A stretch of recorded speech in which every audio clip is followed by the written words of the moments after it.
अस्सलामुअलैकुम। जमादी-उस-सानी का चाँद नज़र आया या नहीं? दीवान औकात में जमादी-उस-सानी का चाँद देखने के लिए मरकज़ी रोयत हिलाल कमेटी का इजलास, नए इस्लामी महीने की तारीख का ऐलान कर दिया गया। क्या आप हालात हाज़रा से आगाही हासिल करना चाहते हैं? खबर के पीछे छुपे असल हक़ाइक़ जानना चाहते हैं? तो अभी सब्सक्राइब कीजिए दिल मिल पाकिस्तान को और साथ ही घंटी के निशान पर क्लिक कर दें।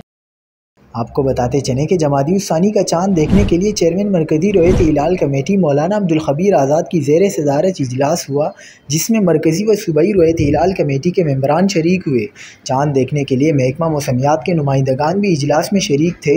इजलास के दौरान मुल्क भर से चाँद नज़र आने की कोई शहादत मौसूल नहीं हुई, जिसके बाद चेयरमैन रोयत हिलाल कमेटी मौलाना अब्दुल ख़बीर आज़ाद ने ऐलान किया कि आज मुल्क में कहीं से भी चाँद नज़र आने की कोई शहादत मौसूल नहीं हुई, लिहाजा पाकिस्तान में कल 30 जमादी-उल-अव्वल होगी कि 23 नवंबर बरोज़ इतवार को पहली जमादी-उस-सानी होगी इंशाअल्लाह।